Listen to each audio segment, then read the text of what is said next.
There's always a miracle when one said, I decided to love. And they decided to feed because here, the most concrete manifestation of loving is feeding the little children.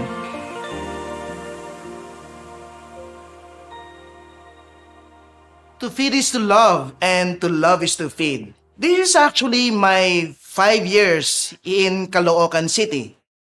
The Society of Jesus assigned me here 5 years ago to help the community or the poor community in their own struggle against extrajudicial killings.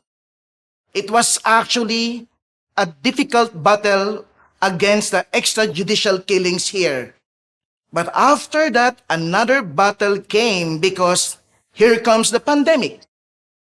And it was in that pandemic for the past 3 years that we realized that the people here are so hungry. There's nothing to eat, especially the little children. There are 18 mission stations here in the diocese of Navotas, Malabon, and Caloocan. Unfortunately, those little children, they don't have anything to eat.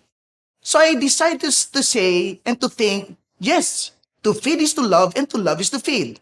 How can I reach these people? And the only thing that I realized that is actually concrete is to establish this Busog Puso program to be able to feed the hungry little children here in Caloocan. I started by feeding only 100 to 150 children. But more and more children are coming, and we realize that even the children in Caloocan, Navotas, and Malabon are hungry. Slowly, our own small program, our own 5 loaves of bread becomes a miracle. Suddenly, we realize that from one mission station feeding only 150 children, it becomes feeding 8,000 children at the moment. I guess this is what we call the miracle of our own 5 loaves of bread and 2 fish.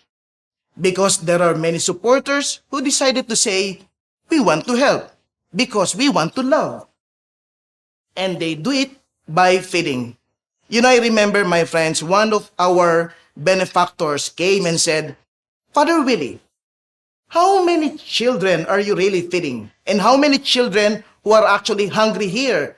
And I said, we are just feeding 8,000 children. Father, in reality, we realize that there are more than 50,000 children who are actually hungry. And we are just feeding only 8,000 children. And the benefactor said, Father, this is a failed program. We are not feeding everything.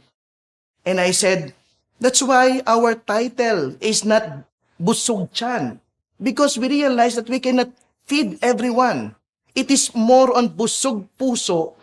Because what we are trying to feed is not only the chan, but the puso of everyone. Especially those who have lost their own faith in God because of this pandemic. Slowly, I realized that because of our own little effort of feeding small children, it exploded, it expanded. The miracle came because there's always a miracle when one said, I decided to love. And they decided to feed because here, the most concrete manifestation of loving is feeding the little children. This is our own story. That in the end, when you feed someone with physical food, you are actually feeding them your love and the love of God. Learn to feed, and you will realize that you will become the presence of God here in our hungry world.